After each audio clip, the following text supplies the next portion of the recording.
ಇವತ್ತು ನಮ್ಮ ಜೀವನದಲ್ಲಿ ಯಾಕೆ ಒಬ್ಬ ವ್ಯಕ್ತಿ ದುಶ್ಚಟಕ್ಕೆ ಬಲಿಯಾಗ್ತಾನೆ ಗೊತ್ತಾ? ಫನ್.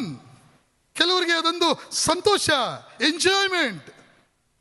ನೆಕ್ಸ್ಟ್ ಅವನಿಗೆ ಹರ್ಟ್ ಆಗಿದ್ದಾಗ, ಇನ್ನೊಂದು ಲೋನ್ಲಿನೆಸ್, ಇನ್ನೊಂದು ಮುಂದೆ ಹೋಗುವಾಗ ಅವನ ಜೀವನದಲ್ಲಿ ಅವಮಾನ ಆದಾಗ.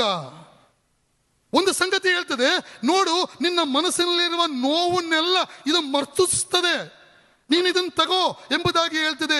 ನಿಜವಾಗಿ ಅದು ನಮ್ಮನ್ನು ಮೋಸಪಡಿಸ್ತದೆ ಪ್ರಿಯರೇ. ಯಾಕಂದ್ರೆ ದೇವರ ವಾಕ್ಯ ಹೇಳ್ತದೆ, ಹೃದಯವು ಎಲ್ಲದಕ್ಕಿಂತ ವಂಚಕ, ಅದು ಗುಣವಾಗದ ರೋಗಕ್ಕೆ ಒಳಗಾಗಿದೆ. ಯೆರೆಮೀಯ 17:9. ನಿಜವಾಗಿ ನಾವು ಅದರಿಂದ ಬಿಡುಗಡೆ ಹೊಂದಲ್ಲ ಪ್ರಿಯರೇ, ನಮ್ಮನ್ನ ದಾಸತ್ವಕ್ಕೆ ನಡೆಸ್ತದೆ. ದೇವರ ವಾಕ್ಯ ಹೇಳ್ತದೆ, ಒಬ್ಬನು ಯಾವುದಕ್ಕೆ ಸೋತು ಹೋಗಿದ್ದಾನೋ ಅವನು ಅದರ ದಾಸತ್ವದಲ್ಲಿ ಸಿಲುಕಿಕೊಂಡಿದ್ದಾನೆ. 2 ಪೇತ್ರ 2:19. ಬಂಧನದ ಜೀವನ ಭಯಂಕರವಾದ ಜೀವನ. ಆದರೆ ಲೋಕ ಇವತ್ತು ನಮ್ಮ ಆ್ಯಡ್ಗಳಿರ್ಬೋದು, ಲೋಕ ನಮ್ಗೆ ಏನು ಹೇಳ್ತದೆ ಗೊತ್ತಾ?